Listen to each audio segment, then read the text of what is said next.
All right, so Pistons Knicks moves to Detroit for game 3 tomorrow at the time of this recording.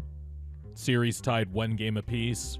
And I don't want to, overreact, but as someone who picked the Knicks to win this series in 7, I think I picked them in 7. Either way, I picked the Knicks to win this series, but I knew it was going to be a close series. This was actually a series that I had second on my power rankings, just in terms of entertainment and series I want to watch the most. The Knicks might be in trouble. And that trouble is that they don't have an answer for Cade Cunningham. And you would think the Knicks would have answers for Cade Cunningham right now, and they do have some awesome defenders in Mikal Bridges, who, needs to step it up offensively sorely, and OG Anunoby. But through 2 games, really, if it wasn't for the fact that the Pistons in game 1 was just the classic, how cliches become cliches for a reason. The Pistons' fourth quarter that we saw in game 1, that's the reason for the cliche young team, young inexperienced team in the playoffs. That was the quintessential example of that. Turnovers, rush shots, players losing their composure. Cade Cunningham in particular was not happy with the refs in that game. Tobias Harris lost his cool in that fourth quarter. And it was just an all-time meltdown by the Pistons. But they're a young team, and that was very clearly they got punched in the face and they couldn't recover. And then in game 2, the Knicks kind of changed it up a little bit from my eye. In the first half of game 1 and a little bit of the third quarter, they would double Cade a lot. Cade had 21 points, but it was on 8 of 21 from the field. Only went 1 of 4 from 3, but he had 12 assists.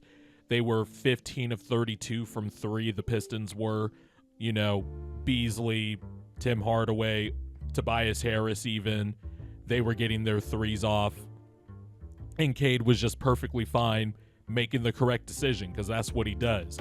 And the Pistons really, through 3 quarters, had especially in that third quarter in game 1 when they pulled away, they had a 163 offensive rating. And then in that fourth quarter, they just utterly pooped themselves. But in the second game, the Knicks changed up their coverage.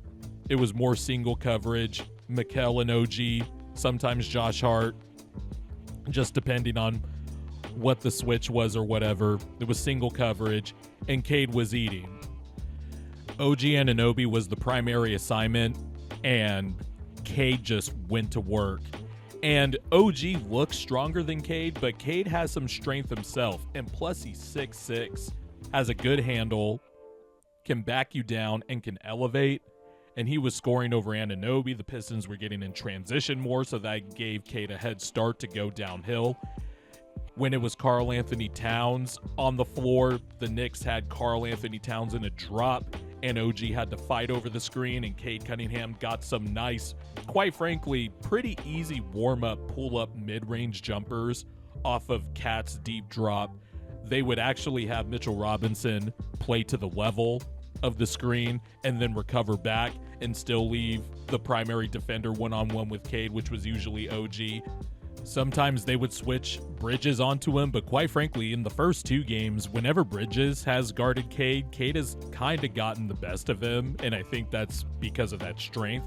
But then OG was the primary guy, which is why I imagine they changed up the coverage just to make sure OG was sticking to Cade more. Cade was still taking his time, getting to his spots, putting his shoulder into OG on a few drives, shooting over him. Sometimes the Knicks botched their coverage and Cade was shooting wide open. The Knicks really don't have an answer for Cade Cunningham if he plays like this. Because even in that first game, he didn't shoot well, but he was spraying the ball all over the place, and the Pistons were shooting well from 3.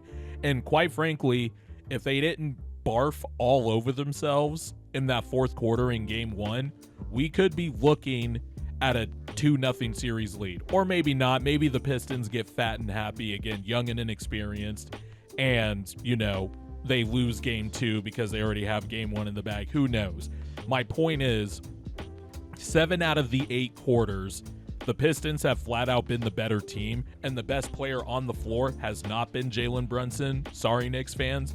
It's been Cade Cunningham, just from a standpoint of he is controlling the offense, and the Pistons are getting good shots, especially in game 1 and then in game 2 when the Knicks change up the coverage, while the rest of the team shoots like shit. And maybe this is sort of an issue with heliocentric players, but that's why you have them, because Cade can fucking carry you. And he had 33, 12 rebounds, 3 assists. I will say for the Pistons, in that fourth quarter of game 2, it was a little too much Dennis Schroeder, and I know he hit some big shots in that fourth quarter. He had 2 big threes, 1 3 in particular to put him up 3 with 55 seconds left. Jalen Brunson and Josh Hart botched that coverage, and Dennis Schroeder got a wide open 3. I would still like to see the ball in Cade's hands more. Dennis Schroeder had a higher usage rate in the fourth quarter than Cade Cunningham did, and I don't think that should happen. And I know Cade is deferential to that type of stuff, but I want the ball in that dude's hands. As much as Dennis Schroeder is like a steadying presence for the Pistons, right? But regardless, this is all house money for the Pistons. This has been a fantastic year for them. Like I mentioned way back when, you could go check my channel 3 years ago after Cade's rookie year. I had been a day 1 Cade stockholder, and I know that's stupid to gloat about being a stockholder for a number 1 pick, but the conversations got really funky after that shin injury, man, and a lot of people were like, is Cade really the guy? He's slow. Can he shoot pull-up threes? All this stuff. And he is looking like one of the promising young stars in the league. And I don't think the Knicks have an answer for that guy. There's a few things they could do, like Karl Anthony Towns should not have been as absent as he was in the second half of game 2. And it was too much Jalen Brunson. By the way, it is hilarious watching everybody just turn on Jalen Brunson because of his flopping. See, I have said on this channel plenty of times, I don't bitch about grifting as much as other people do, but if there is a grift that I don't like, and I have mentioned it before when in my SGA video I was talking about the grifting allegations with him, it's that Trae Young, Jalen Brunson bullshit, where on screens or any little contact where he bounces off the defender, he does like the head flop, plus he has the twist in his hair, so it really looks like he got hit when he snaps his head back because that hair's flopping everywhere. Trae Young, because he's super tiny, can just, jump into somebody or jump backwards into somebody on a pick and roll when the defender's trying to defend the screen and roll, and then, get fouled because by rule that's a foul. That's the type of grifting that I personally don't like, but I still don't bitch about it as much. But it is funny now that everyone is watching the playoffs, everyone is universally just like, fuck Jalen Brunson. That's just a hilarious observation for me. But too much Jalen Brunson. And Jalen Brunson's your clutch guy, I get it. But if Tobias Harris is guarding Karl Anthony Towns, get him the damn ball on the block. A lot of voters are putting Karl Anthony Towns on their All-NBA team ballot. You got to get him the ball some more. Because it is very clear the Pistons will be fine with Josh Hart shooting threes, Mikal Bridges shooting threes, even though Mikal Bridges, in his career, especially lately, has been a good three-point shooter. That shot is still funky, and he is still reluctant sometimes. You got to get that pick and pop going with Karl Anthony Towns. You got to have Jalen Duren moving in space more, and you got to find a way to mix up some of the defense with Karl Anthony Towns. Look, when Karl Anthony Towns was traded to the Knicks, I said from the beginning that their defense was going to take a hit, especially if he moved back to the 5. And now Jalen Brunson is also your point guard. So that's a terrible 1-5 combination defensively. And you have to fill around that. And the Knicks have done a good job. And they're an average defense. But the way the Knicks are structured, it's structured in a way defensively where Cade Cunningham can take advantage of this. Because you have to put 2 on the ball on him if you don't want him to score and take advantage of his height. But if you do that, he's spraying the ball everywhere, and then you kind of have to cover a bunch of fires at once. But if you leave Cade Cunningham one-on-one, he's still going to cook you. And if that's the case, your stars have to show up too. And you have to find a way to balance the offense to where Karl Anthony Towns can also be a play initiator and stuff. It just can't be Jalen Brunson. By the way, also speaking of the Jalen Brunson fouls, Asar Thompson did get a raw deal on like 4 of those fouls.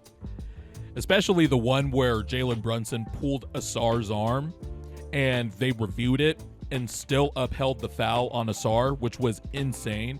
By the way, I hate review now. I'm really starting to become anti-replay. Let's just go back to the old days of refereeing where if the call is wrong, then the call is wrong and we play on. You know, there were unwritten rules with refereeing when you played basketball. Anybody who played basketball competitively, they know. Like, say, like, if, you know, you get an offensive rebound and the ball is technically off of you, but you got hit and the ball fell out, the refs would still give the offensive player the ball. Like, it's still the offensive team's ball because it was just an unwritten rule. Like, the reason the ball went out of bounds is because you got fouled, but I didn't call it, so you still get to keep the ball.